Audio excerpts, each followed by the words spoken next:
The Mafia boss had one rule: trust no one. So when Emiliano caught his maid counting stacks of cash in secret, he did what any crime lord would do: he followed her. What he found should have been impossible. A dying orphanage. 7 forgotten children. And his invisible silent maid, laughing, radiant, pouring every stolen dollar into keeping them alive. But she wasn't stealing from him. She was stealing from herself.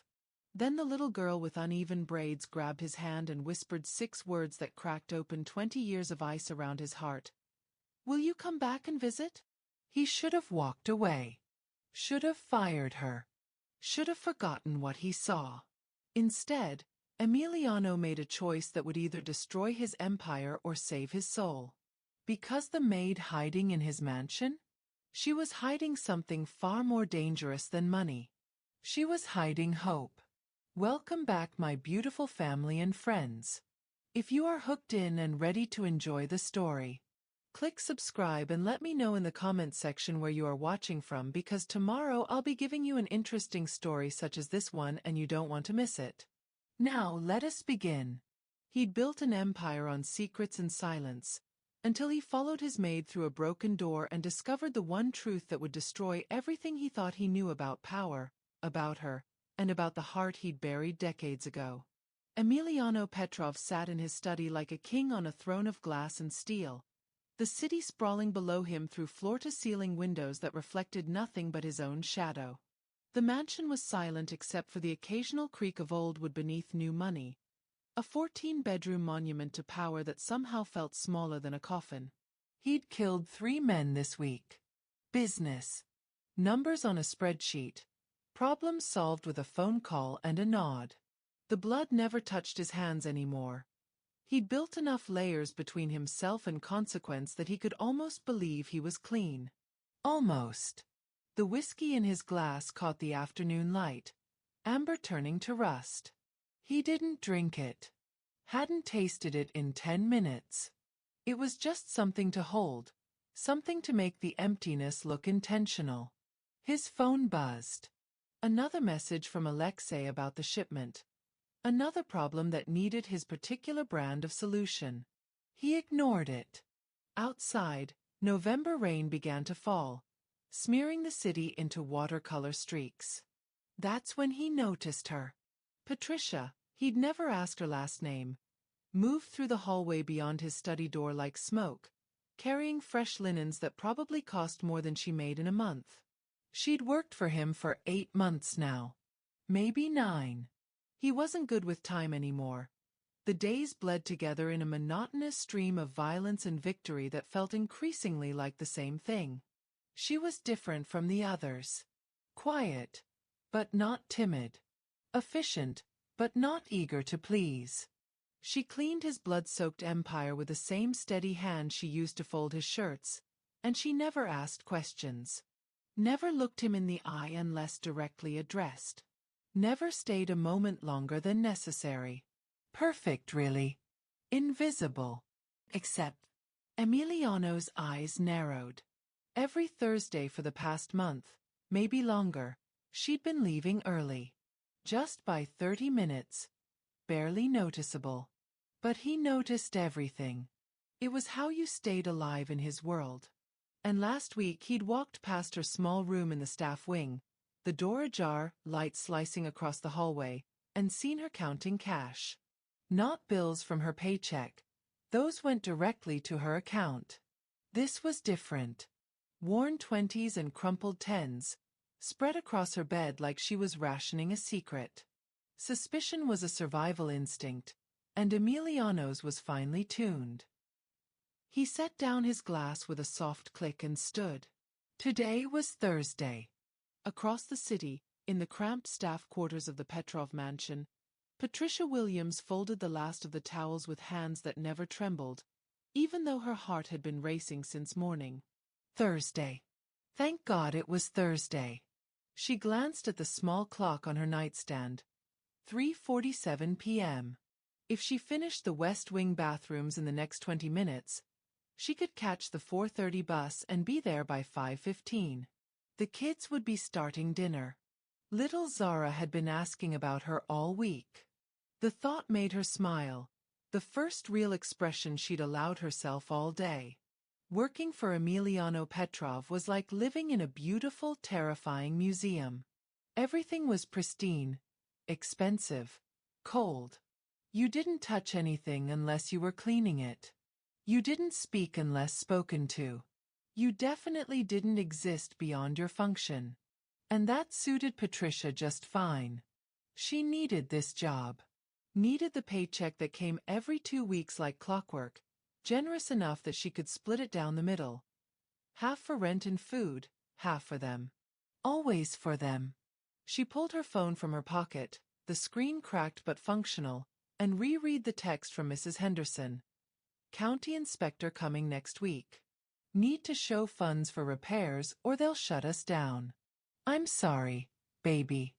I'm so sorry. Patricia's jaw tightened. She'd already given everything she had. Picked up extra shifts, skipped meals, walked instead of taking the bus when she could. But it wasn't enough. It was never enough.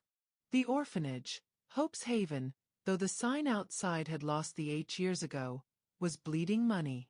The building was 80 years old, the pipes older, the foundation crumbling beneath the weight of forgotten children and broken promises.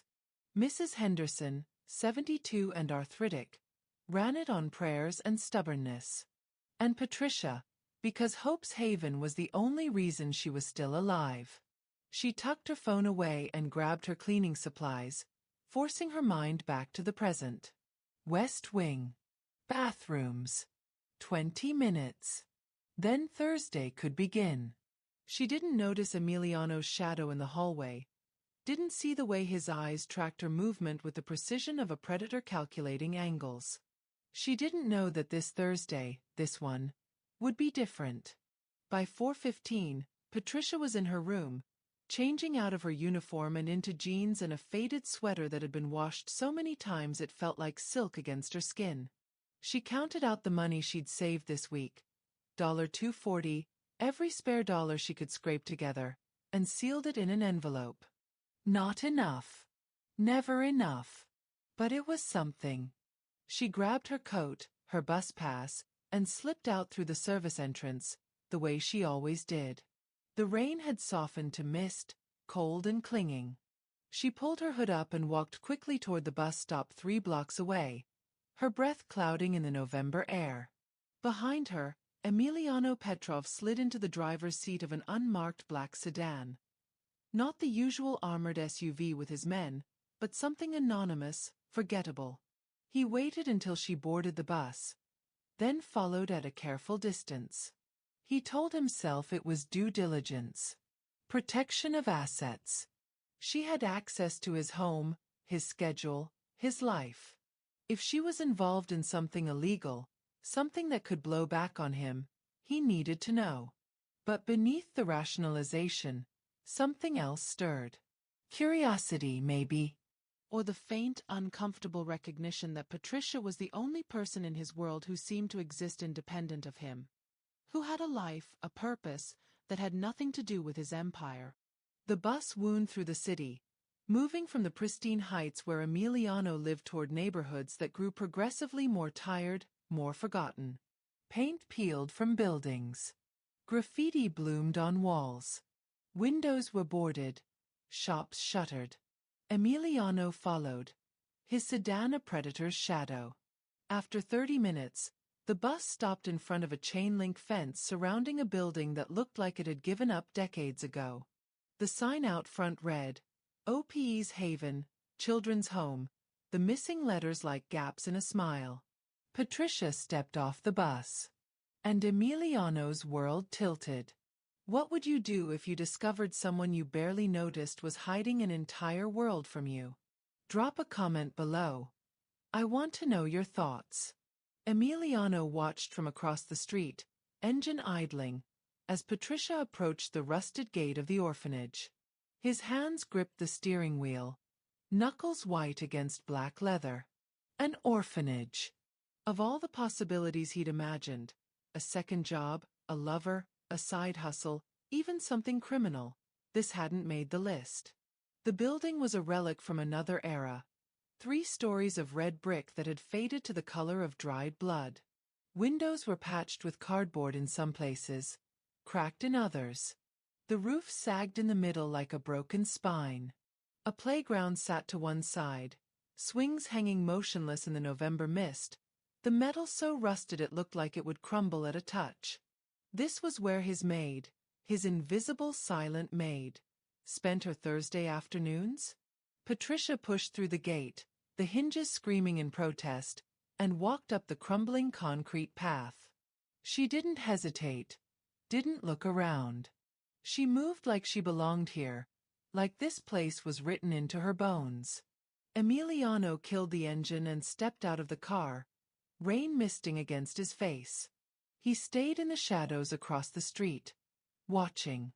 The front door opened before Patricia could knock, and a woman appeared, elderly, black, her hair white as cotton, her body bent with age but her smile bright as sunrise. She pulled Patricia into an embrace that lasted longer than any greeting Emiliano had ever experienced. "Baby girl," he heard the old woman say, her voice carrying across the quiet street. "Thank the Lord. They've been asking for you all day." "I'm here, Mrs. Henderson," Patricia replied, and her voice. God, her voice was different. Warm. Open. Alive in a way it never was in his mansion. "I'm here." Then children appeared. They materialized from the doorway like ghosts taking form. 5, 6, 7 of them, ranging from maybe 4 years old to early teens. Different races, different sizes, all wearing clothes that had been worn by too many bodies before theirs. They swarmed Patricia with shouts of "Miss Patricia," and "You came," and "I made you a picture."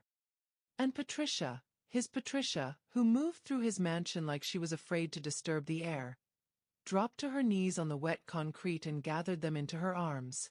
She laughed. Actually laughed. The sound so unexpected that Emiliano felt something crack in his chest. A little girl, no more than 5 with hair in uneven braids, pressed her face against Patricia's neck.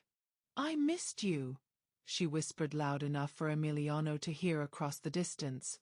"I missed you too, Zara," Patricia whispered back, kissing the top of her head. "I missed all of you." Emiliano stood frozen, watching this woman he thought he knew transform into someone else entirely. The Patricia in his mansion was a shadow, a function, barely there. But this Patricia, this one was sunlight. Purpose. Love made visible. What the hell was he looking at? The group moved inside, the door closing behind them, and Emiliano was left standing in the rain, staring at a building that shouldn't matter to him but suddenly felt like the most important place in the world. He should leave. Go back to his empire, his deals, his controlled existence. This was none of his business. Patricia wasn't stealing from him, wasn't betraying him. She was just living. Living a life that had nothing to do with him. But his feet carried him across the street anyway. Inside Hope's Haven, Patricia was home. The building might be falling apart, the paint might be peeling, the heating might work only intermittently, but this place, these children, were the only real thing in her life. She moved through the common room, a large space with mismatched furniture and walls covered in children's artwork. The kids followed her like ducklings, telling her about their week in overlapping voices. Tommy started reading chapter books. Miss Henderson made cookies but they were burnt. "Can you help me with my homework? Will you stay for dinner? Please." Patricia smiled, her heart full in a way that made the constant exhaustion worth it. "Yes, baby. I'll stay for dinner. And yes, I'll help with homework. But first..." She pulled the envelope from her pocket and handed it to Mrs. Henderson, who had settled into her usual chair by the window. The old woman's hands trembled as she took it. "Patricia, baby, you don't have to." "Yes, I do." Patricia's voice was firm but gentle. "This place saved my life, Mrs. Henderson." Every dollar I can give is a dollar I owe. Mrs. Henderson's eyes filled with tears. You don't owe us anything, child. You were one of ours.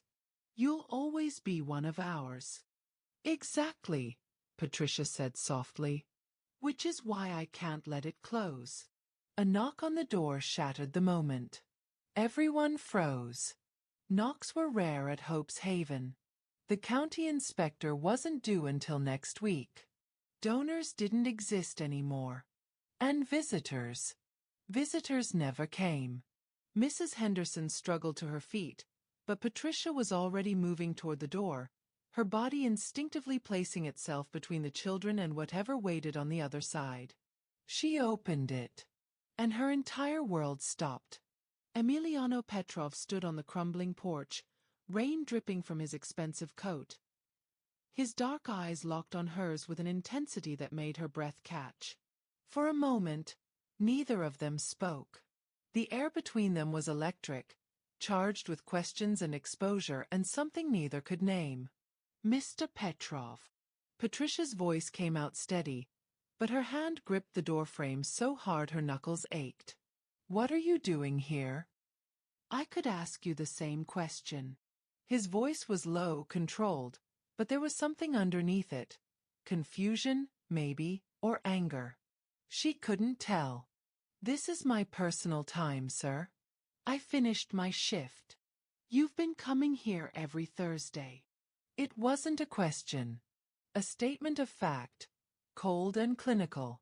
He'd been watching her. Tracking her. The realization made her stomach turn. Is that illegal? The words came out sharper than she intended, fear manifesting as defiance. That depends on what you're doing here. Behind Patricia, a small voice called out. Miss Patricia? Who is it? Emiliano's eyes shifted past her, taking in the children huddled in the doorway, the peeling walls, the elderly woman struggling to stand, the evidence of poverty and perseverance everywhere he looked. Patricia stepped forward, closing the door slightly behind her, blocking his view. What do you want, Mr. Petrov? The truth.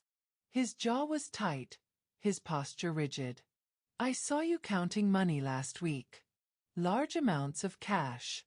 Now you're here, at an orphanage in the worst part of the city. So I'll ask again, what are you doing here? The accusation in his tone was clear. He thought she was stealing. Running some kind of scheme. Using these children for what? Money. A con. The realization hit her like a physical blow, and something inside her snapped. You think she stopped, took a breath, forced herself to stay calm even though rage and humiliation burned in her throat. You followed me. Spied on me. And now you're standing here in front of children, accusing me of what exactly? I'm not accusing you of anything. I'm asking for an explanation.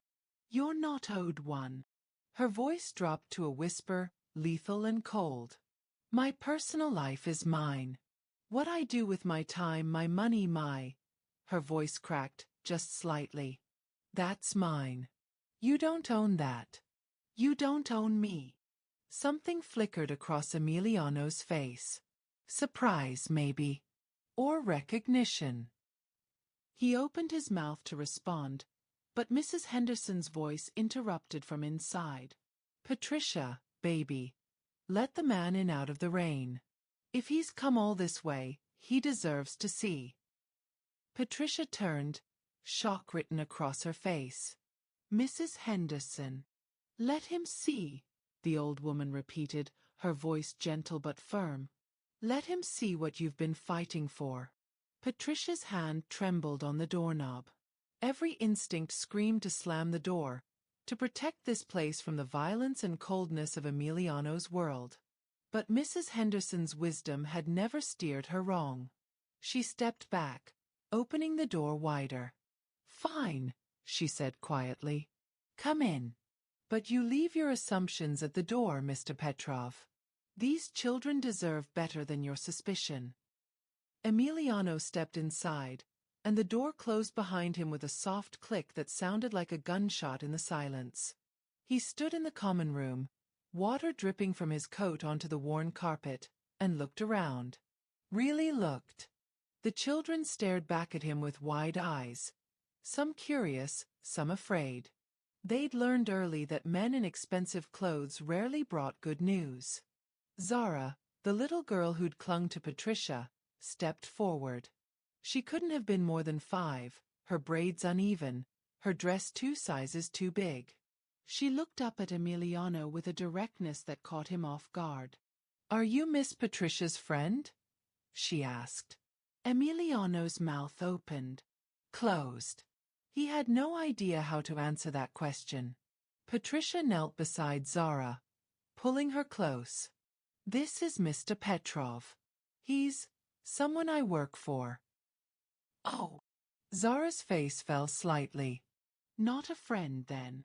"No," Patricia said softly, her eyes meeting Emiliano's across the room. "Not a friend." The words hit him harder than they should have. Harder than any threat, any betrayal, any violence in his life had hit him. Because looking at Patricia now, surrounded by children who loved her, standing in a building held together by desperation and hope, having given everything she had to keep this place alive, he realized something terrifying. He didn't know her at all. And the person she actually was might be the first real thing he'd encountered in 20 years. Would you trust someone who followed you to your most vulnerable place? Tell me in the comments what you think happens next. The silence in Hope's Haven stretched like a wire pulled too tight, ready to snap. Emiliano stood in the center of the common room, surrounded by eyes that held too much knowledge for their ages. He was used to fear, thrived on it, weaponized it. But these children didn't look at him with fear. They looked at him with assessment, the kind that comes from learning early that adults are unreliable at best, dangerous at worst. Mrs. Henderson broke the tension first. She shuffled forward, her cane tapping against the worn floorboards. "You must be the man who employs our Patricia." "I am." Emiliano's voice came out rougher than intended. The old woman's eyes, sharp despite her age, swept over him, taking in the expensive coat, the tailored suit beneath it, the watch on his wrist that cost more than this building was probably worth. "Well, Mr. Petrov, since you're here, you might as well sit. Patricia, get the man some tea." "Mrs. Henderson, I don't think—" Patricia started. "Tea," the old woman repeated firmly. "We may not have much, but we have manners." Patricia's jaw tightened, but she moved toward what Emiliano assumed was the kitchen, her movements stiff with barely contained anger. The children scattered like birds, sensing the tension and wanting no part of it. Only Zara remained, half hidden behind Mrs. Henderson's chair, watching Emiliano with solemn eyes. "Sit, Mr. Petrov," Mrs. Henderson said, lowering herself back into her chair with a wince that spoke of arthritis and age. Emiliano didn't sit. He stood, surveying the room with the practiced eye of a man who evaluated everything for weakness and value. The furniture was mismatched. Donations, probably, or salvage. The walls needed paint. Water stains bloomed across the ceiling in the far corner. The radiator clanked and hissed, struggling to provide heat. This place was dying. Anyone could see it. "How long has she been coming here?" he asked.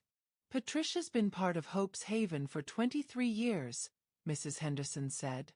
Since she was 7 years old and someone left her on our doorstep with nothing but the clothes on her back and a note that said, 'Please take care of her.'" The information landed like a punch. Emiliano's eyes flickered toward the kitchen, where he could hear water running, cabinets opening. "She was an orphan here," he said slowly. "She was a child here." "There's a difference." Mrs. Henderson's voice held steel beneath the warmth. "Patricia lived here until she was 18.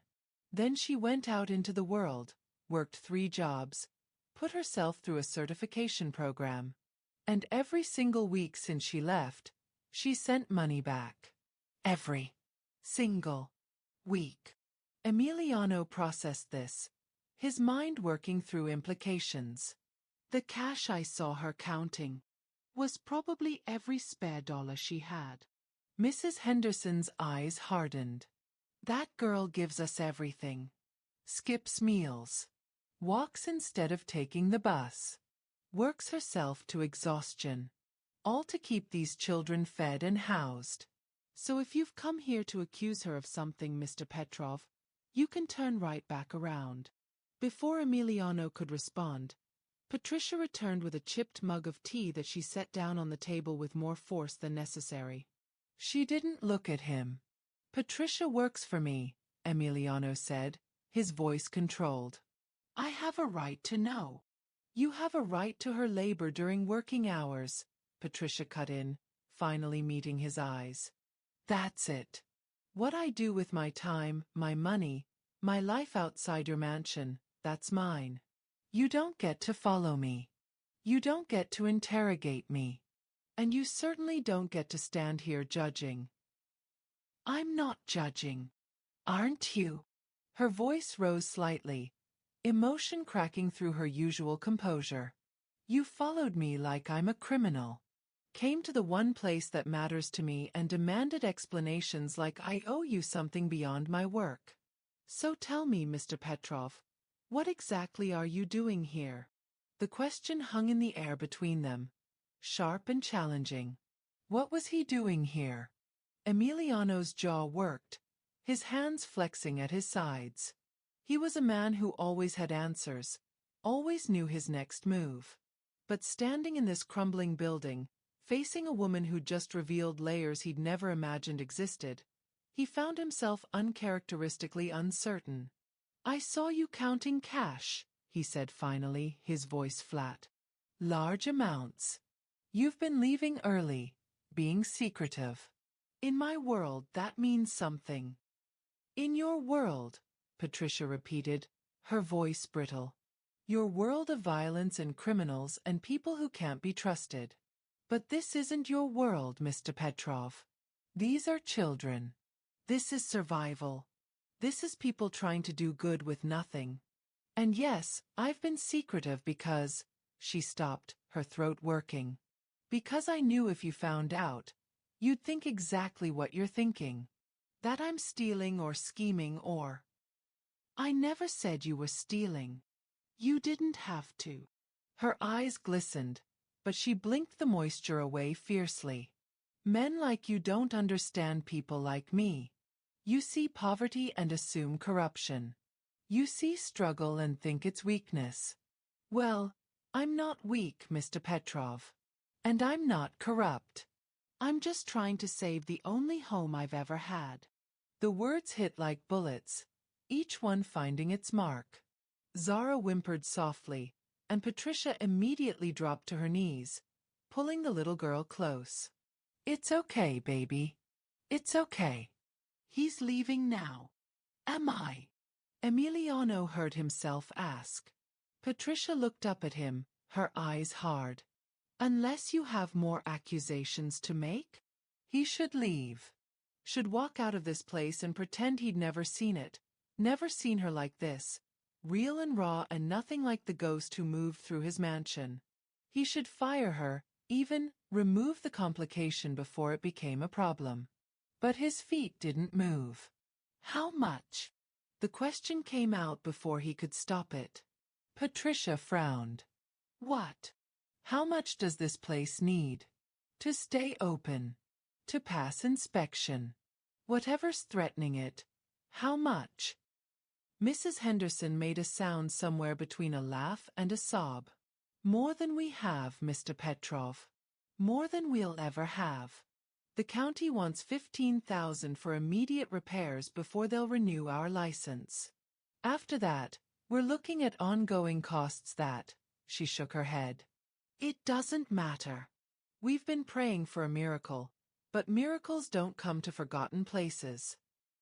15,000. Emiliano spent more than that on a single dinner sometimes. On bullets. On bribes. 15,000 was nothing. And everything. I could, he started. No. Patricia stood abruptly, her voice sharp as broken glass. No. We don't want your money, Mr. Petrov. We don't want anything from you. This place survives on honest work and love, not blood money from. From what? His voice dropped dangerously low. From a criminal? Is that what you were going to say? If the label fits. The words were a slap, delivered with precision and meant to wound. And they did. Emiliano felt something cold and familiar settle over him. The anger, the distance, the walls that kept him safe from feeling anything at all. Fine, he said quietly. I'll leave. And tomorrow, when you come to work, we'll pretend this never happened. You'll be invisible again.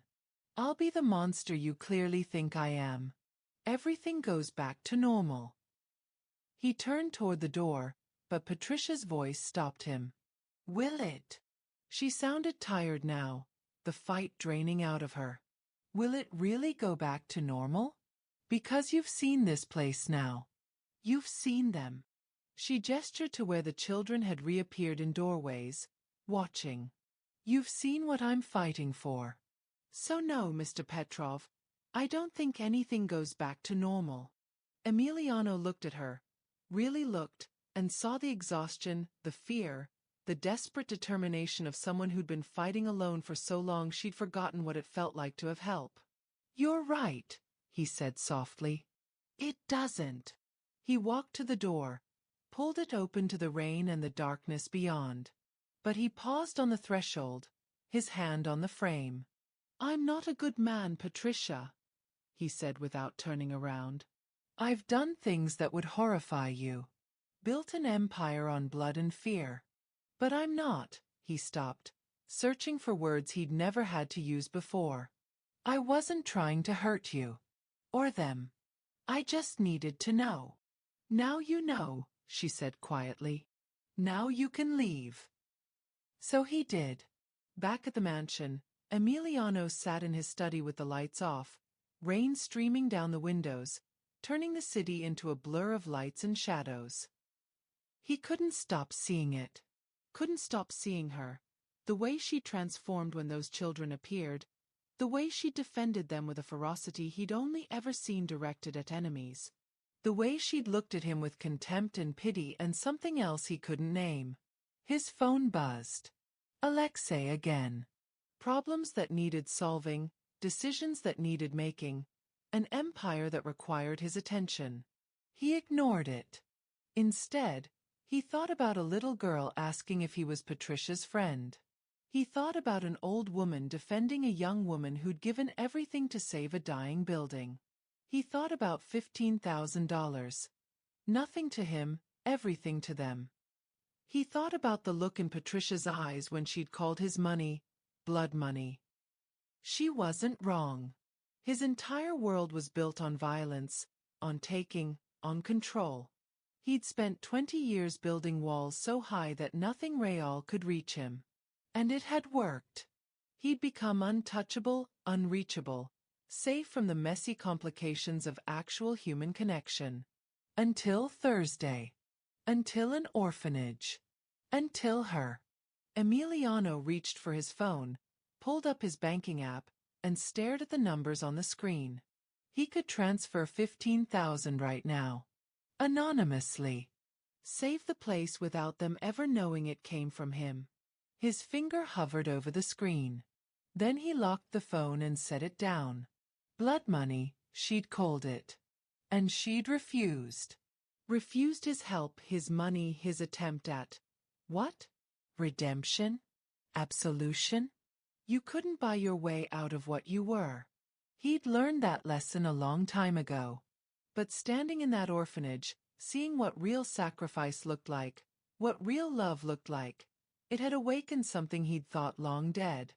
A memory of who he used to be before the empire, before the violence, before he'd learned that survival meant becoming something monstrous. Emiliano stood and walked to the window, pressing his palm against the cold glass. Tomorrow, Patricia would come back to work. She'd clean his house, avoid his eyes, and pretend nothing had changed.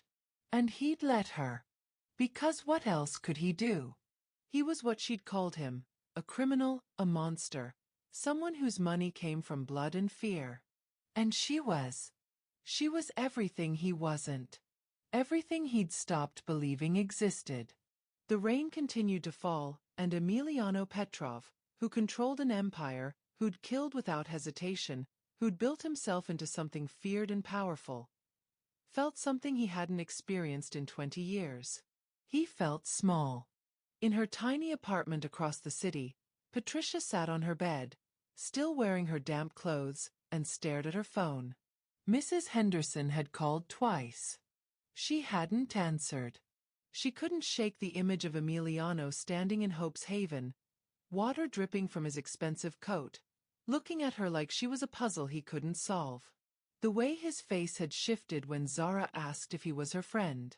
The way he'd offered money and she'd thrown it back at him like a weapon. Blood money. She'd meant it. Every dollar he had was built on someone else's pain. But there'd been something in his eyes when he looked at the children. Something that almost looked like recognition. Or regret. No. She couldn't afford to see him as human. Couldn't afford to wonder if underneath the expensive suits and cold control, there was someone who'd once been different. Someone who'd maybe made choices that had led him down a dark path, the same way her choices, survival, desperation, had led her to work in his mansion. He was her employer. Nothing more. Tomorrow she'd go back. She'd clean his house. She'd be invisible. And she'd pray he'd forget what he'd seen. But even as she thought it, Patricia knew. Nothing would ever be the same. Because Emiliano Petrov had seen her. Really seen her. Not the shadow who cleaned his house, but the woman who fought for forgotten children. The woman who gave everything. And she'd seen him too. Seen past the control and the power to something underneath. Confusion, maybe, or the faintest flicker of something that might have been longing. For what? She didn't know. And she was terrified to find out. Friday morning arrived with the same gray sky, the same cold rain, the same routine that had defined Patricia's life for 8 months. Except nothing was the same. She stood outside the service entrance of the Petrov mansion at 6:58 a.m., her hand on the door handle, unable to make herself turn it. Her uniform was pressed, her hair pulled back in the same practical bun, her face carefully blank. But inside, her heart hammered against her ribs like it was trying to escape. What if he fired her? What if he was waiting inside with security, ready to escort her out? What if? The door opened from the inside. Emiliano stood there, still in his clothes from yesterday, looking like he hadn't slept. His eyes met hers, and for a moment, neither of them moved. "You came," he said finally. "It's my job," she replied, her voice steady despite everything. He stepped back, letting her enter. The mansion was silent, no other staff present this early. Just the two of them in the cavernous kitchen, the air thick with things neither knew how to say. Patricia moved to hang up her coat, but Emiliano's voice stopped her. "I need you to come with me." She turned slowly. "Sir." "To the orphanage. Hope's Haven. I need to see it again. In daylight." Patricia's stomach dropped. "Mr. Petrov, I don't think. I'm not asking." His voice wasn't cruel, just firm. "Final. You can come willingly, or I can make it a condition of your continued employment. Your choice." The threat was veiled but clear. Her job, the paycheck that kept Hope's Haven breathing, hung in the balance. "Why?" The word came out sharper than she intended. "You saw it. You know what it is. What more do you need?" "I need to understand." He ran a hand through his hair, frustration bleeding through his usual control. "I need to see it without the shock. Without the anger. I need to see what you see." "You can't." Patricia's voice cracked slightly. You'll never see what I see because you weren't 7 years old and abandoned. You weren't raised in a place held together by love and duct tape. You don't know what it's like to owe your entire life to people who had nothing but gave you everything anyway. You're right, he said quietly. I don't. But I'm asking you to show me anyway. The vulnerability in his voice caught her off guard. This wasn't the cold employer who barely acknowledged her existence. This was something else. Something raw and uncertain. And that terrified her more than his anger ever could. They drove in silence, Emiliano at the wheel of the same unmarked sedan from yesterday. Patricia sat in the passenger seat, her hands folded in her lap, watching the city transform as they moved from wealth to poverty, from pristine to forgotten. Tell me about Mrs. Henderson, Emiliano said suddenly. Patricia's jaw tightened. Why? Because I'm trying to understand. Understand what? You. The word hung in the air between them. Why someone who could work anywhere, you're educated, capable, could probably make twice what I pay you somewhere else, chooses to work for someone like me just to funnel money into a dying building. It's not dying, Patricia said sharply. It's fighting. There's a difference. Is there? She turned to look at him, really look at him. His profile was sharp in the gray morning light.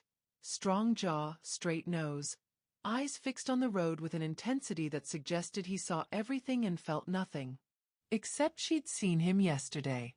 Seen the crack in his armor when Zara asked if he was her friend. Mrs. Henderson was 52 when someone left me on her doorstep, Patricia said finally, her voice soft. She already had 6 kids in the home. The state funding was barely enough to feed them. She was tired, broke, overwhelmed. But she opened the door, saw me standing there with nothing and said, "Welcome home, baby girl." Just like that. No hesitation. No calculation. Just love. Emiliano's hands tightened on the steering wheel. She raised me, Patricia continued. Taught me to read, to cook, to believe I was worth something despite being thrown away. When I aged out of the system at 18, she cried and told me I'd always have a home. That Hope's Haven wasn't just a building. It was a promise. That no child would ever be forgotten there. But the state stopped funding it. Budget cuts. Newer facilities. The usual bureaucratic reasons that mean poor kids don't matter as much as optics.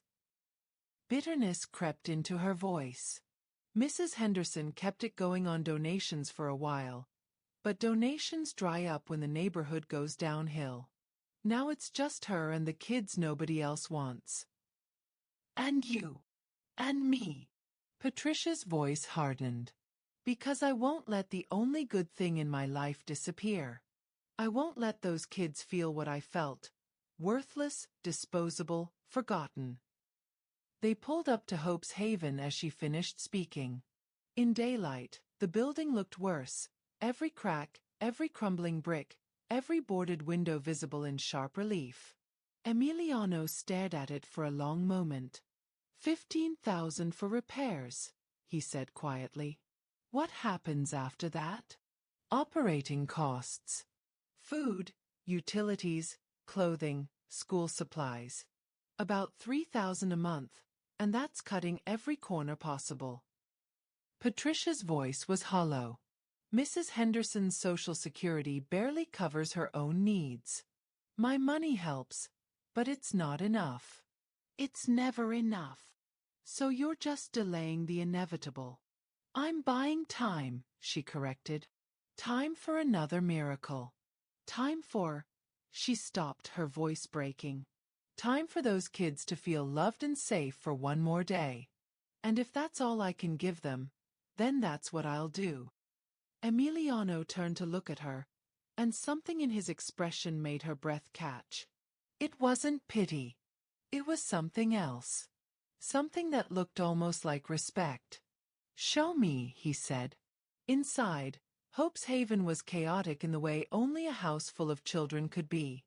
It was Saturday, no school, and kids ranged through the building like wild things. Laughter echoing off walls, feet thundering on stairs, someone singing off-key in a back room. Mrs. Henderson appeared from the kitchen, wiping her hands on an apron. Her eyes widened when she saw Emiliano. "Mr. Petrov. I didn't expect. I asked to come," he said before she could finish. "If that's all right." The old woman studied him for a long moment, then nodded slowly. "You're welcome in this house, Mr. Petrov. Any friend of Patricia's." "I'm not her friend," Emiliano interrupted, echoing Patricia's words from yesterday. "Then what are you?" Mrs. Henderson's eyes were sharp, knowing. Emiliano opened his mouth, closed it. Had no answer. "Miss Patricia." Zara's voice rang out as she bounded down the stairs, her uneven braids flying. She stopped short when she saw Emiliano, her smile fading to uncertainty. "It's okay, Zara," Patricia said quickly, kneeling to the little girl's level. "Mr. Petrov just wanted to visit." "Why?" Zara's directness was unnerving. "Because," Emiliano started, then stopped. "Why was he here? What was he hoping to find?" "Because he wants to understand," Patricia said softly, though her eyes never left Emiliano's face. "He wants to see what we're fighting for." "Oh." Zara considered this, then brightened. "Do you want to see my room? Miss Patricia helped me draw pictures on the walls because we don't have wallpaper." Before Emiliano could respond, Zara grabbed his hand, her small fingers wrapping around two of his, and tugged. He looked down, shocked by the contact, by the trust implied in such a simple gesture. He started. "Go on," Mrs. Henderson said, a small smile playing at her lips. "The children are our best tour guides." So Emiliano found himself being pulled up creaking stairs by a 5-year-old girl who chatted constantly about everything and nothing. Her favorite color, purple, her best friend Tommy, who was scared of spiders, the drawing she'd made of Miss Patricia, with wings because she was an angel. The second-floor hallway was narrow, with doors opening into small rooms that each housed 2 or 3 beds. The paint was peeling, the carpet worn through in places, but each room was clean, organized with a care that spoke of limited resources stretched as far as they could go. Zara's room had 2 beds, one of which was currently occupied by a girl of about 8, reading a battered paperback. "That's Keisha," Zara announced. "She's my roommate. Keisha, this is Miss Patricia's boss." Keisha looked up, eyes wary, and nodded once before returning to her book. The dismissal was clear. Adults were not to be trusted. Zara pulled Emiliano to the wall between the beds, where crayon drawings covered the cracked plaster. Flowers, sunshine, stick figures holding hands. "Miss Patricia said we could make it beautiful," Zara explained. "Because even if we don't have nice things, we can make nice things. See? That's me and Miss Patricia." She pointed to 2 stick figures, one tall, one small, holding hands beneath a rainbow. "And that's Mrs. Henderson. And that's Tommy and Keisha and everyone. We're a family." Emiliano stared at the simple drawing, something tightening in his chest. Family. When was the last time he'd thought of anyone as family? When was the last time he'd belonged to anything other than an empire built on fear? "It's beautiful," he heard himself say, his voice rough. Zara beamed. "Do you have a family, Mr. Petrov?" The question was innocent, but it landed like a blade between his ribs. "No," he said after a long pause. "Not anymore. That's sad." Zara's face scrunched with genuine sympathy. "Everyone should have a family." "Zara, baby, let Mr. Petrov breathe." Patricia's voice came from the doorway. She'd followed them up, concern written across her face. But Emiliano shook his head. "It's fine." He looked back at the drawing, at the stick figures holding hands. She's right. Everyone should. The tour continued. Emiliano saw everything. The kitchen where Mrs. Henderson stretched donations into meals, the common room where homework happened at a table with wobbly legs, the bathroom with pipes that groaned and leaked, the basement storage room that smelled of mold and had buckets catching water from the ceiling. He saw 7 children total, ranging from 5 to 13. Each one had a story, though Patricia only shared the broad strokes. Abandoned. Abused. Parents in prison or dead or simply gone. These were the children the system had failed, the ones too old or too traumatized or too difficult for traditional adoption. And Mrs. Henderson, with nothing but social security and stubbornness, had made them a home. By noon, Emiliano stood in the backyard, if you could call it that. It was more of a muddy patch with that rusted playground and a fence that leaned dangerously to one side. Patricia stood beside him, her arms crossed against the cold.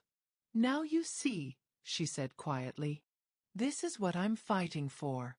Not the building. Buildings can be replaced. But this." She gestured to where the children played, their laughter rising despite the cold, despite the poverty, despite everything. This feeling of being wanted. Of mattering. Of having someone who'll fight for you even when you can't fight for yourself. "And you think I don't understand that?" It wasn't a question. "Do you?" She turned to face him fully. "Have you ever had to fight for anything other than power? Have you ever cared about something more than you cared about winning?" The words were meant to cut, and they did. But there was also genuine curiosity in her voice, like she was trying to reconcile the man who followed her with the man who stood here now, watching children play with the intensity of someone witnessing something foreign and precious. "I had a brother," Emiliano said suddenly, the words escaping before he could stop them. "Younger than me. Nikolai. When I was 12 and he was 8, our parents died. We went into the system." He paused, jaw working. "It wasn't like this. The places they put us were violent, cruel.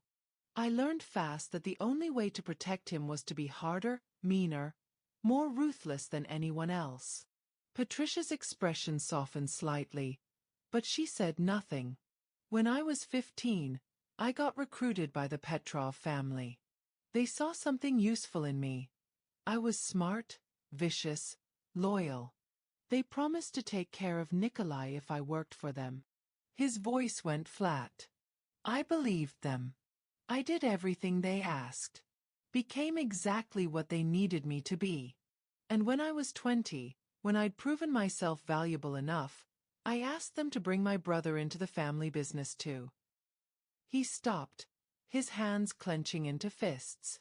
"They told me Nikolai had died 3 years earlier. Overdose in a group home. They'd known the whole time.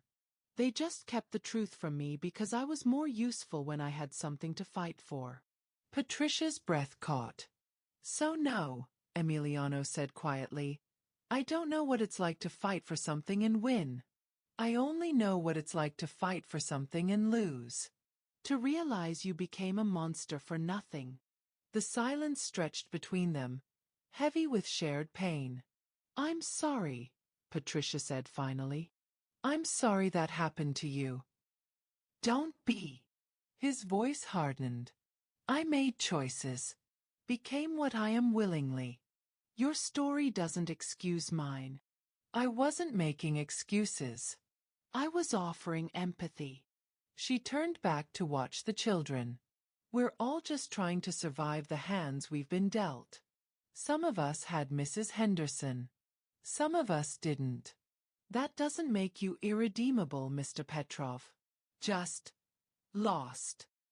Before Emiliano could respond, Mrs. Henderson appeared in the doorway, her face grave. "Patricia, baby, you need to see this." They followed her inside to where she'd spread a letter across the kitchen table. Official county letterhead, stamped and dated. "It came this morning," Mrs. Henderson said, her voice trembling. They've moved up the inspection. It's Monday. Day after tomorrow. And if we don't pass, if we can't show we have the funds for immediate repairs, they're shutting us down. Effective immediately. The words hung in the air like a death sentence. Patricia's face went ashen. Monday? That's impossible. We need more time. There is no more time. Mrs. Henderson's eyes filled with tears. I've called everyone I can think of. Every church, every charity, every old contact. No one has that kind of money available on 2 days' notice. Then we'll, Patricia's voice cracked, her hand shaking as she picked up the letter.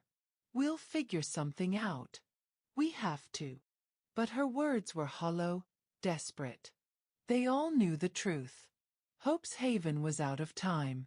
Emiliano watched Patricia crumble, watched this strong woman who'd given everything finally face the reality that it wasn't enough. Watched the children in the next room, laughing and playing, unaware that their home was about to disappear. And something inside him shifted.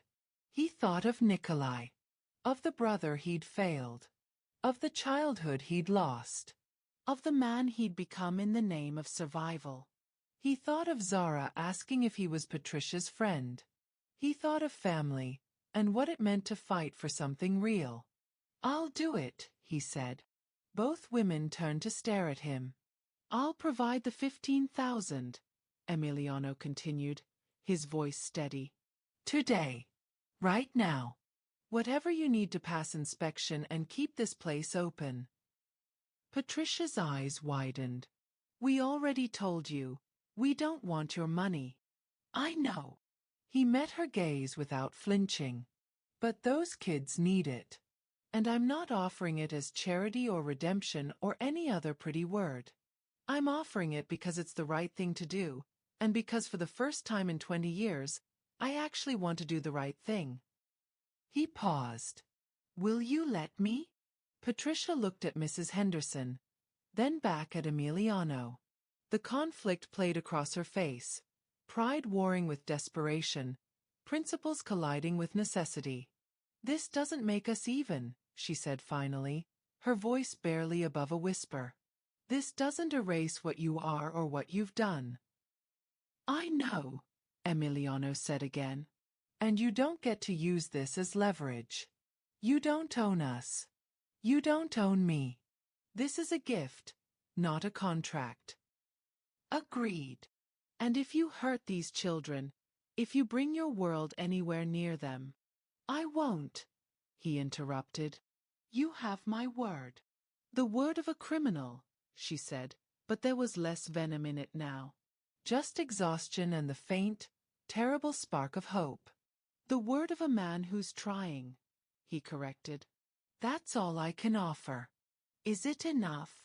Patricia looked at the children visible through the doorway, at Mrs. Henderson's tear-stained face, at the letter proclaiming their death sentence. Then she looked back at Emiliano, really looked at him, like she was seeing past the empire and the violence to something underneath. Something she wasn't sure she could trust but desperately wanted to. Yes, she said finally. It's enough. By Sunday afternoon, Hope's Haven had transformed.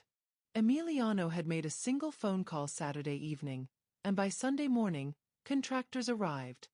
Not the usual bottom feeders who preyed on desperate non-profits, but skilled professionals who owed Emiliano favors they couldn't refuse.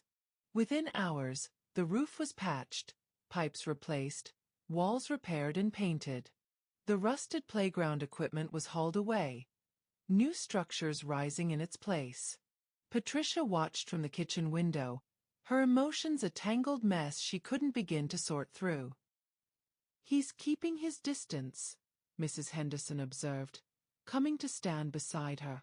The old woman's eyes tracked Emiliano, who stood in the backyard directing workers with the same commanding presence he probably used to run his empire.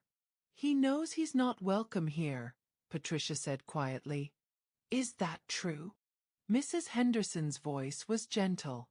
Or is that just what you keep telling yourself? Patricia didn't answer. The children were ecstatic, of course. They ran through the house exclaiming over fresh paint, testing faucets that actually produced hot water, jumping on beds with new mattresses that didn't sag. Zara had attached herself to one of the contractors, asking a million questions about tools and building, her enthusiasm infectious. But it was Emiliano they kept circling back to, like moths drawn to a flame they didn't quite understand. Is that man really Miss Patricia's boss? Tommy, the 8-year-old who was scared of spiders, asked Mrs. Henderson. He is, the old woman confirmed. He doesn't seem mean, Tommy said thoughtfully. Miss Patricia said rich people are usually mean. Mrs. Henderson's eyes found Patricia's, one eyebrow raised in gentle reproach. Patricia looked away, shame creeping up her neck. She had said that. Had taught these children to be wary of people with power and money, because in her experience, those people only hurt. But Emiliano had spent the entire day proving her wrong, and she didn't know what to do with that. By evening, the contractors had finished the emergency repairs. The inspector would come tomorrow, but even Patricia's skeptical eye could see they'd pass. The building was solid now, safe, with enough work done to buy them time for the rest. The children had finally settled down, exhausted from excitement, gathered in the common room for their Sunday movie night, a tradition Mrs. Henderson had maintained for decades. The sound of animated characters and childish laughter drifted through the house. Patricia found Emiliano sitting on the newly repaired back porch, a beer in his hand that he wasn't drinking. He looked tired, his expensive clothes dusty from the day's work, his usual controlled composure frayed at the edges. She stood in the doorway for a moment, gathering courage, before stepping outside. You didn't have to stay all day, she said. He glanced at her, a ghost of a smile touching his lips. Couldn't trust that the work was done right if I wasn't here to supervise. Control issues? Survival instincts. He took a sip of the beer, grimaced slightly. Same thing, really. Patricia settled onto the porch step, maintaining careful distance between them. The November air was cold but not unbearable, and the city sprawled before them in a carpet of lights. Thank you, she said quietly. For today. For all of this. I know I wasn't gracious about accepting your help. You were honest, Emiliano interrupted. That's worth more than graciousness. They sat in silence for a moment, the comfortable kind that surprised them both. Can I ask you something? Patricia said finally. You can ask. I may not answer. Your brother, Nikolai. She saw him tense at the name. You said he died when he was 8. That would make him. What would he be now? 28. 29, Emiliano said, his voice hollow. He'd be 29 next month. December 18th. Do you think about him often? Every day. The admission seemed to cost him something. Every single day for the last 17 years, I've thought about what I could have done differently. How I could have saved him. How I failed him. You were a child yourself, Patricia said gently. 15 years old, trying to survive. You can't blame yourself for. Can't I? He turned to look at her, and the pain in his eyes was raw, unguarded. I made a deal with monsters because I believed them when they said they'd protect him. I was so desperate to keep him safe that I sold my soul. And for what? He was already dead. Probably died scared and alone while I was out there becoming exactly the kind of person who creates orphans in the first place. The words hung heavy in the cold air. When I saw you with these kids, Emiliano continued, his voice barely above a whisper, when I saw what you've sacrificed to give them what I couldn't give Nikolai, it broke something in me. Or maybe it fixed something. I don't know anymore. Patricia's throat tightened. Emiliano. Don't. He held up a hand. Don't tell me it's not my fault. Don't offer absolution. I know what I am. I've done things that would make you sick. Hurt people, destroyed families, built an empire on other people's suffering. The fact that I had a tragic backstory doesn't excuse any of it. I wasn't going to excuse it, Patricia said quietly. I was going to say I understand. Not the choices you made, but the desperation that led to them. The feeling of being powerless and grasping at any option that promises safety. He looked at her, surprise flickering across his face. You think I don't know what it's like to make compromises? She laughed, but there was no humor in it. I work for you, Emiliano. I clean the house of a man I know has blood on his hands. I take money I suspect comes from violence and drugs and God knows what else, and I use it to feed children. Every day, I wake up and justify that compromise by telling myself the ends justify the means. That's not the same, isn't it? She turned to face him fully. We're both trying to save something by making deals we're not proud of. The only difference is I had Mrs. Henderson to show me another way. You had monsters who lied to you. Emiliano was quiet for a long moment, his jaw working. Do you regret it? Working for me? Every day, Patricia said honestly. And not at all. Because without that job, these kids would have nowhere to go. So yes, I make my peace with it. But that doesn't mean I'm proud of it. You should be, he said softly. Proud, I mean. What you've built here, what you've given them. There's nothing to be ashamed of in that. Before Patricia could respond, the back door opened and Zara appeared, rubbing her eyes sleepily. Miss Patricia? Movie's over. Are you coming to tuck us in? Of course, baby. Patricia stood, brushing off her jeans. Go on up, I'll be right there. Zara nodded, but her eyes found Emiliano. Are you leaving? I should, Emiliano said, something in his voice catching. Will you come back? The question was innocent, hopeful. Emiliano's eyes met Patricia's, a silent question passing between them. That depends, Patricia said carefully, on whether Mr. Petrov wants to. I do, he said, and the certainty in his voice surprised them both. If that's all right. Zara beamed. Okay.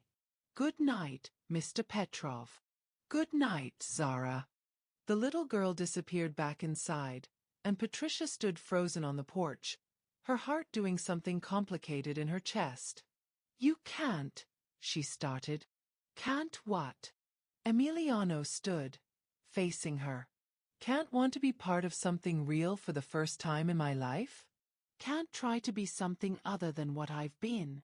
You don't understand what you're asking for, Patricia said, her voice tight. These kids, they get attached easily.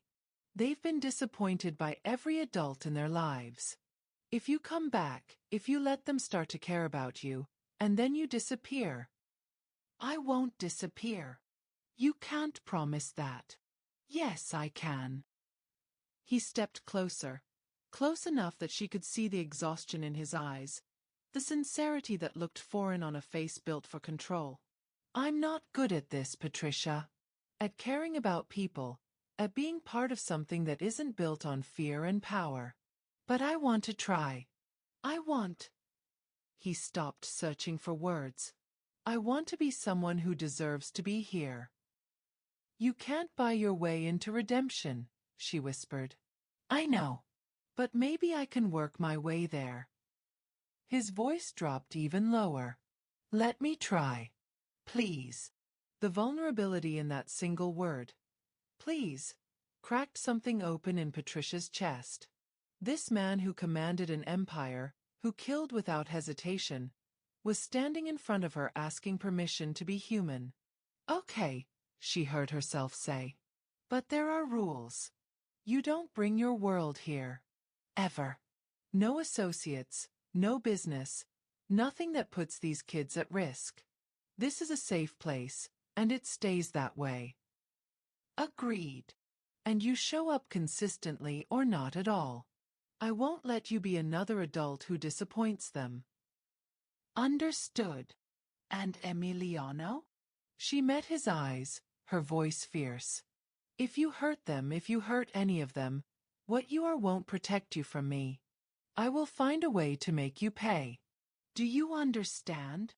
A slow smile spread across his face, the first real smile she'd ever seen from him. I believe you. And I'm counting on it. Someone should hold me accountable. Patricia went inside to tuck in the children, her mind spinning with what had just happened. She moved through the familiar routine, checking that teeth were brushed, reading a quick story to the younger ones, kissing foreheads and adjusting blankets. When she reached Zara and Keisha's room, both girls were still awake, whispering in the dark. Miss Patricia? Zara said as she entered. Is Mr. Petrov your boyfriend? Patricia nearly tripped over her own feet. What? No. Absolutely not. He's my employer. But he looks at you funny, Keisha observed from her bed, her voice knowing beyond her 8 years. Funny how? Like you're important, the girl said simply. Adults don't usually look at other adults like that unless they love them. That's what my mom used to say, anyway. Before. She stopped, the sentence trailing into darkness. Patricia's heart clenched. Mr. Petrov and I barely know each other, sweetheart. He's just being kind by helping us. Kind people don't make you nervous, Zara said with the brutal honesty of 5-year-olds. You get nervous around him. I saw you. Your hands shake. Did they? Patricia looked down at her hands, wondering what else these observant children had noticed that she'd tried to hide. Sometimes, she said carefully, adults are complicated. Mr. Petrov is someone who's done bad things but is trying to do better. And that makes me nervous because I don't know if I can trust him yet. But that's my problem to figure out, not yours. Okay. Okay, both girls chorused, though Zara added. I think you should trust him. He has sad eyes like you do. People with sad eyes understand each other. Patricia kissed both their foreheads and turned off the light, but Zara's words echoed in her mind long after she closed the door. Sad eyes. People who understand each other. She found Mrs. Henderson in the kitchen, putting away the last of the dishes from dinner. He's still out there, the old woman said without preamble. Sitting on the porch like he's afraid to leave. I know. Are you going to go back out? I don't know. Patricia slumped into a chair, suddenly exhausted. Mrs. Henderson, what am I doing? I hate what he represents. I hate that I need his money. I hate that he's making me question everything I thought I knew about good people and bad people. Mrs. Henderson dried her hands and settled into the chair across from Patricia. Baby girl, I've been alive 72 years, and if there's one thing I've learned, it's that people are complicated. Good people do bad things. Bad people do good things. And sometimes, broken people find each other and help each other heal. He's not broken. He's dangerous. Can't he be both? The old woman's eyes were gentle. That man spent all day here fixing our home.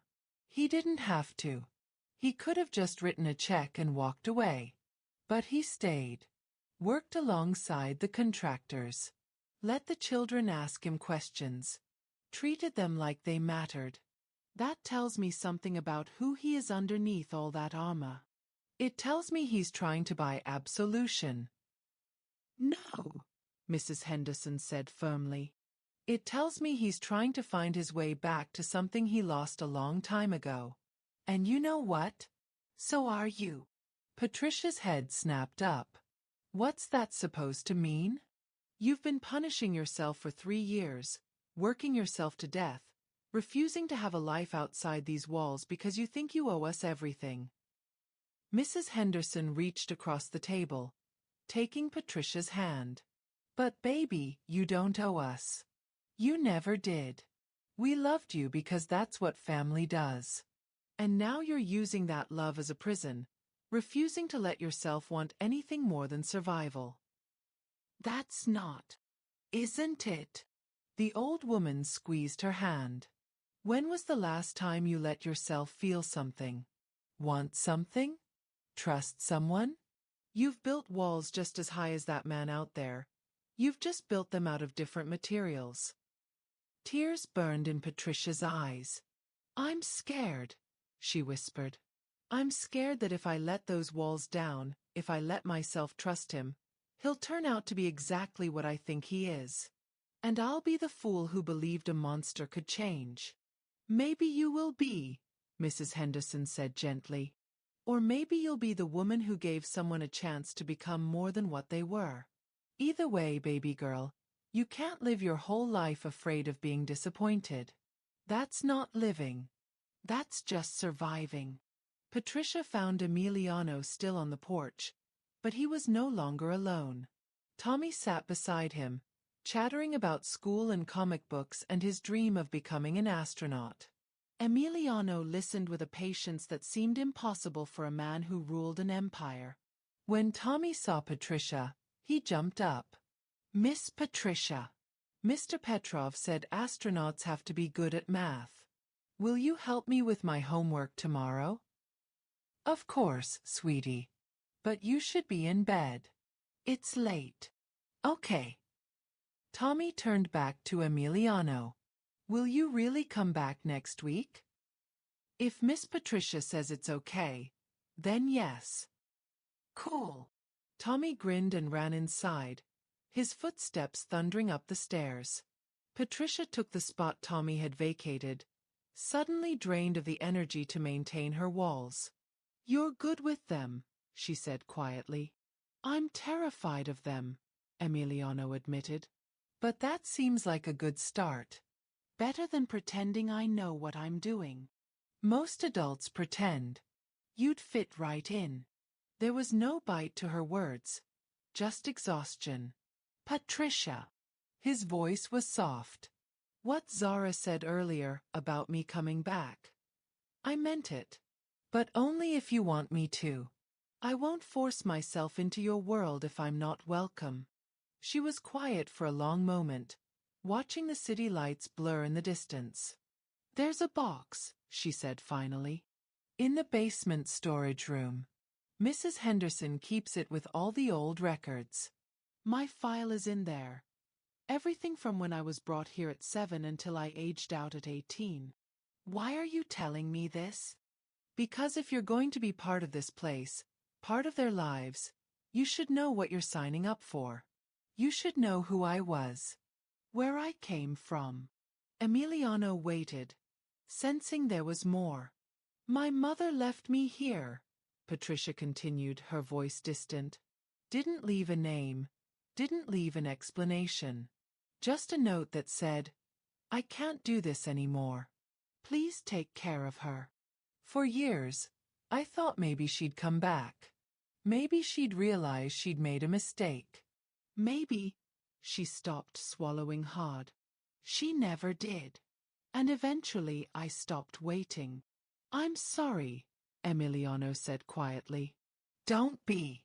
It taught me something important. She turned to look at him. It taught me that family isn't about blood. It's about who shows up. Who stays. Who fights for you even when it's hard. Mrs. Henderson showed up. These kids show up for each other. And now, she paused. Now you're showing up. And I don't know what to do with that. You don't have to do anything with it, Emiliano said.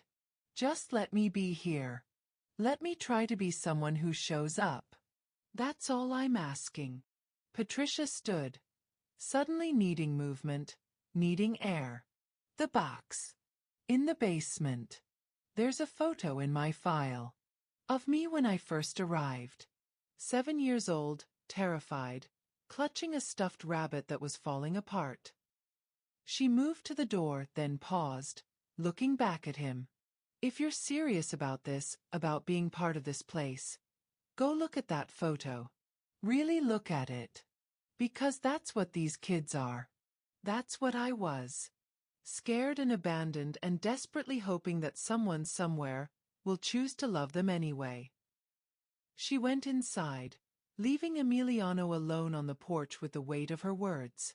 He found the box exactly where she'd said it would be. The basement was damp and cold, lit by a single bulb that flickered intermittently. Cardboard boxes were stacked against the walls, each labeled with years and names, a history of forgotten children. Patricia's file was in a box marked 1995 to 2005. He pulled it out with hands that trembled slightly, feeling like he was violating something sacred. Inside were papers, intake forms, medical records, report cards, drawings. The accumulated evidence of a childhood spent in this place. And there, paper-clipped to the intake form, was the photo. Emiliano's breath caught. A little girl with wide eyes and skin like polished mahogany stared at the camera, her expression somewhere between terrified and defiant. She wore a dress that was too small, her hair in messy braids, her thin arms wrapped around a stuffed rabbit that had seen better days. She looked like she was trying to make herself smaller, trying to disappear. She looked exactly like Zara. The realization hit him like a physical blow. Zara, with her uneven braids and her two big dresses and her desperate need to be loved. She was Patricia. They were all Patricia. Every child in this building was 7-year-old Patricia, waiting to see if anyone would choose to stay. And Patricia, adult Patricia, strong and fierce and determined, had turned her pain into purpose. Had looked at her younger self reflected in these children and decided that not one of them would feel forgotten. Not on her watch. Emiliano sank onto an old crate, the photo still in his hands, and felt something crack open in his chest. He'd spent 20 years running from his past, building walls so high that nothing could hurt him. He'd become powerful and feared and utterly, completely alone. And Patricia had taken her past and run toward it. Had let it break her open instead of hardening her. Had chosen love over safety, vulnerability over power. She was everything he wasn't. Everything he wanted to be. He carefully placed the photo back in the file, his hands gentle, reverent. Then he climbed the stairs and found Patricia in the kitchen, making tea she probably wouldn't drink. "I saw it," he said from the doorway. She didn't turn around. And I understand now. Why do you fight so hard? Why can't you let this place go?" He stepped into the room. "And I understand why you don't trust me. Because people like me create kids like that. People like me destroy families and leave children terrified and alone." "Yes," Patricia said quietly. "They do. I can't undo that. Can't erase the things I've done or the person I've been. But Patricia..." He waited until she turned to face him. "I can choose to be different going forward. I can choose to be someone who shows up, who stays, who fights for them the way you do. Can you?" Her voice was barely audible. "Can you really walk away from your empire? Your power? Everything you've built?" "I don't know," he admitted. "But I want to try. For them. For..." He stopped, the next words dying on his tongue. "For..." she prompted.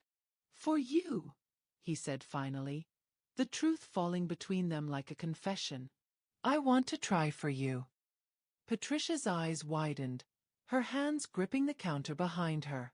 "I know I have no right," Emiliano continued quickly. "I know you have every reason to hate me, to want nothing to do with me beyond what necessity demands. But Patricia, you make me want to be better. You make me believe it's possible. And I..." "Stop," she whispered. "Don't. Don't say things you don't mean. Don't make promises you can't keep." "I mean every word," he said, his voice fierce. "And I'll prove it.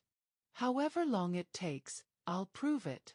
They stood in the kitchen, the space between them charged with possibility and fear and something neither was ready to name. Monday, Patricia said finally. The inspector comes Monday. After that we'll see. We'll see if you still mean those words when reality sets in. When the novelty wears off and you remember who you are.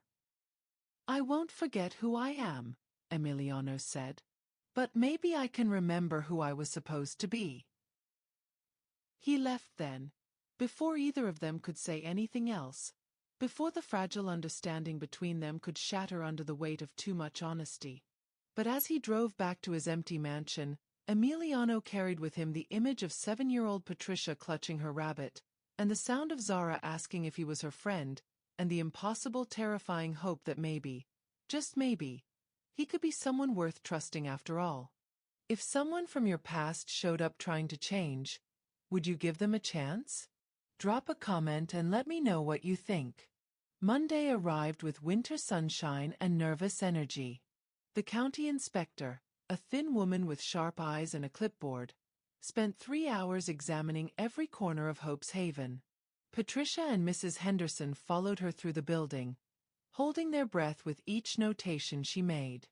Emiliano had shown up at dawn, uninvited but somehow necessary. He stood in the backyard, ostensibly checking the new playground equipment, but Patricia knew he was waiting. They all were. When the inspector finally emerged, her expression was unreadable. Well, she said, flipping through her papers, I have to say, I'm impressed. The repairs are comprehensive, well executed, and properly documented. You've addressed every concern from my previous report. Mrs. Henderson's hand found Patricia's, squeezing tight. Hope's Haven is approved for continued operation, the inspector continued, a small smile breaking through her professional demeanor. For the next 2 years, pending annual check-ins. Congratulations. The relief was a physical thing, buckling Patricia's knees. Mrs. Henderson wept openly.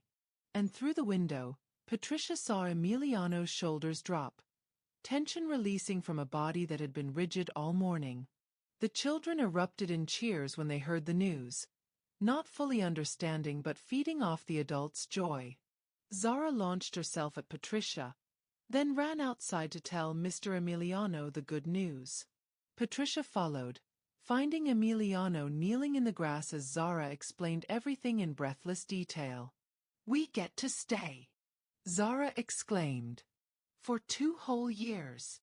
That's wonderful, Emiliano said, his voice rough with emotion he wasn't quite hiding. Zara threw her arms around his neck in an impulsive hug. Emiliano froze, his eyes finding Patricia's over the little girl's shoulder. Shocked, terrified, and something else.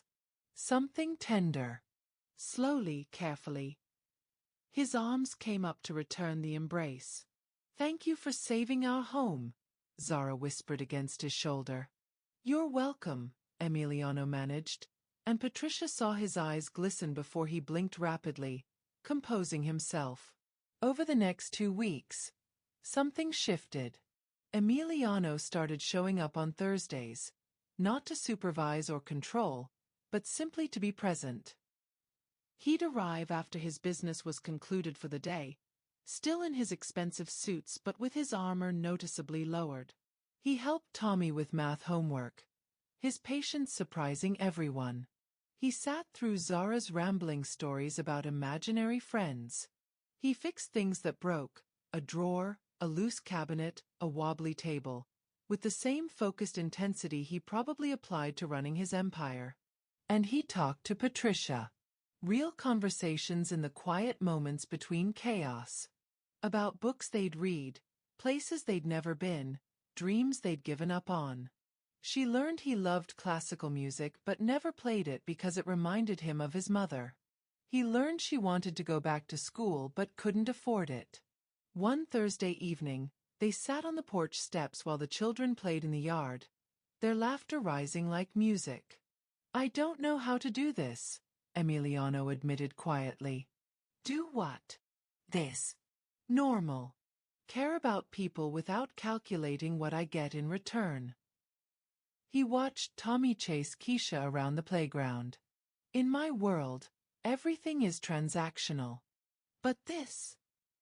He gestured to the scene before them. There's no transaction here. Just love. It's terrifying, isn't it? Patricia said softly. Loving people who can't give you anything back except themselves. Terrifying, he agreed. And the best thing I've felt in years. Their eyes met, and something passed between them. Recognition, understanding, the beginning of something that neither was ready to name but both felt growing. Emiliano, she started, but Zara's voice interrupted. Miss Patricia. Mr. Emiliano. Come play with us. They went, and the moment passed. But it lingered between them like a promise. Act 7. The Shatter Point. The call came on a Tuesday. Patricia was at the mansion, folding laundry, when Emiliano burst into the room, his face ashen. Pack a bag, he said without preamble. You need to leave the city. Tonight. Her heart stopped. What? Why? There's been a complication. A rival family found out about my connection to Hope's Haven. They're planning to use it against me. To use you. His voice cracked. To use the children as leverage. The world tilted. No. No, you promised. You promised your world wouldn't touch them. I know what I promised. His voice rose, raw with panic and guilt. But I was naive. I thought I could keep them separate. I thought. He ran his hands through his hair. I've already arranged protection, but you need to go. Take Mrs. Henderson and the kids somewhere safe until I can handle this. Handle this how? Patricia's voice was ice. By killing people? By starting a war? This is exactly what I was afraid of. You brought violence to their doorstep. I brought hope to their doorstep, he shouted. I saved that place. I gave them a future. You put them in danger.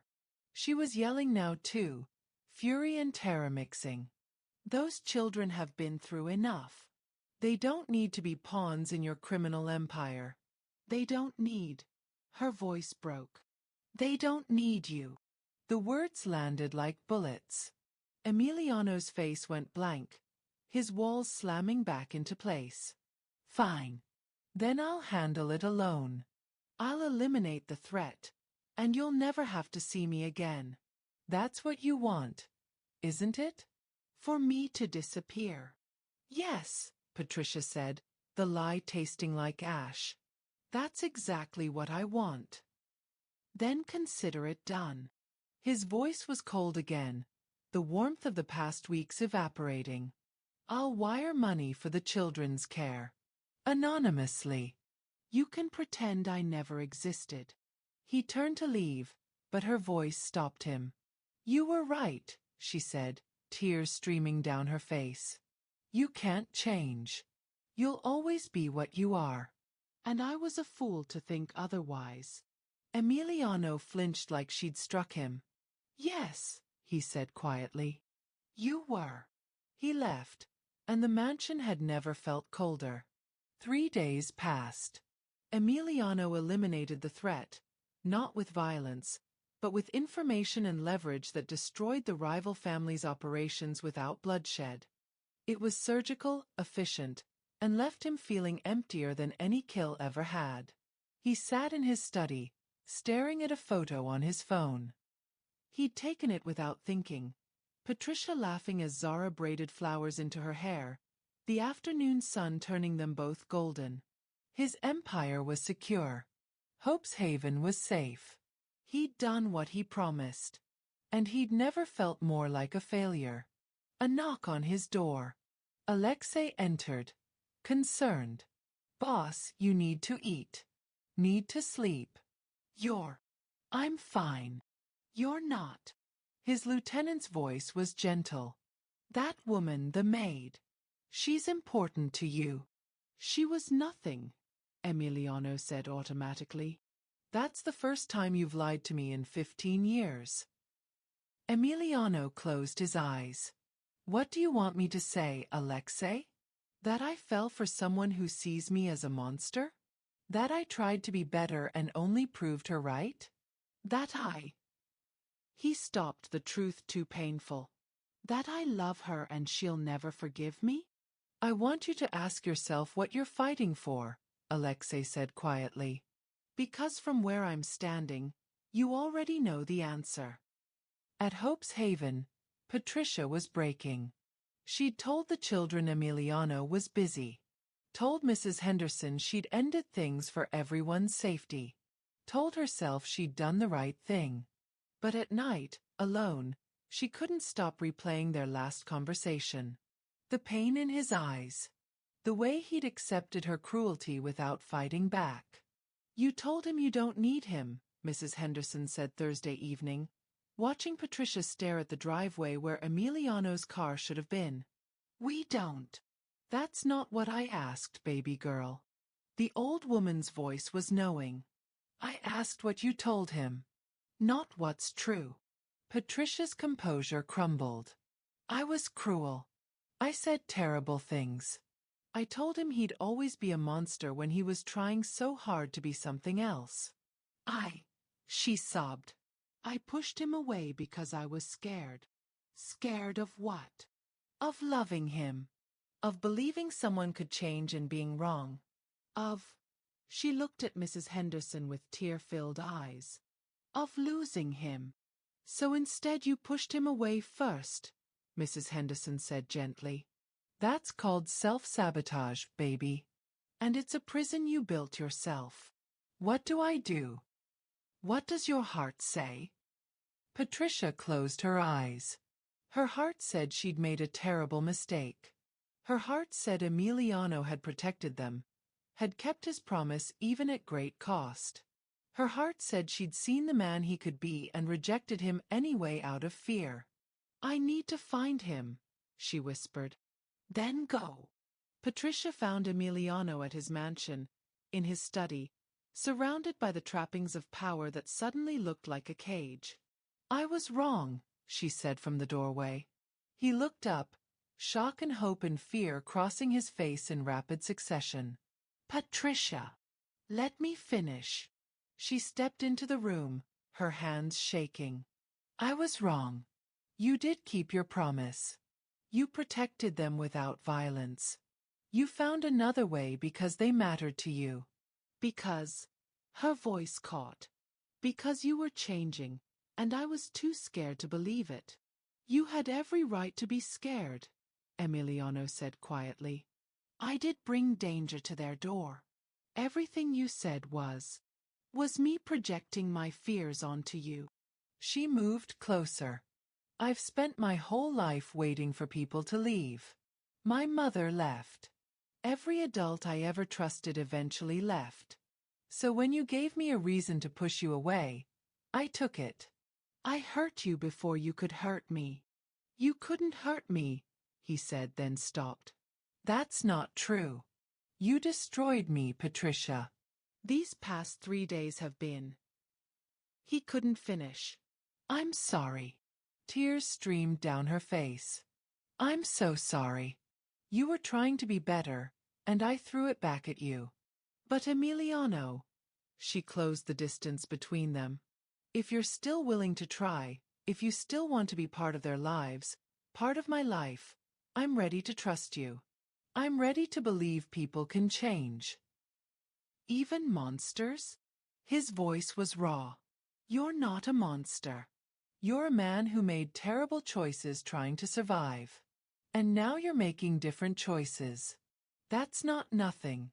That's everything. Emiliano's hand came up to cup her face, his thumb brushing away her tears. I love you, he said simply. I don't know when it happened, but I love you. And those kids. And that crumbling building that somehow became the first real home I've had in 20 years. I love you too, Patricia whispered. And it terrifies me. But I'm done running from things that scare me. He kissed her then, gentle, reverent, like she was something precious he was afraid to break. And Patricia kissed him back, pouring into it all the hope and fear and love she'd been holding back. When they finally pulled apart, both were breathless. "Come back," she said. "The kids miss you. Zara asks about you every day. And I need you there. Not to save us, not to fix things. Just to be there." "I'll be there," Emiliano promised. "For as long as you'll have me." 3 months later, on a Thursday evening, Hope's Haven was full of noise and life. Emiliano sat at the kitchen table helping Tommy with algebra while Patricia made dinner, a routine they'd fallen into naturally. Zara was drawing at his elbow, periodically showing him her artwork for approval. Mrs. Henderson dozed in her chair by the window, a peaceful smile on her face. "Mr. Emiliano?" Zara said suddenly. "Are you Miss Patricia's boyfriend now?" Emiliano's eyes found Patricia's across the kitchen. She was trying not to smile. "Would that be okay with you?" he asked Zara seriously. The little girl considered this. "Only if you promise to stay. We don't like people who leave." "I promise," Emiliano said, his voice thick. "I'm not going anywhere."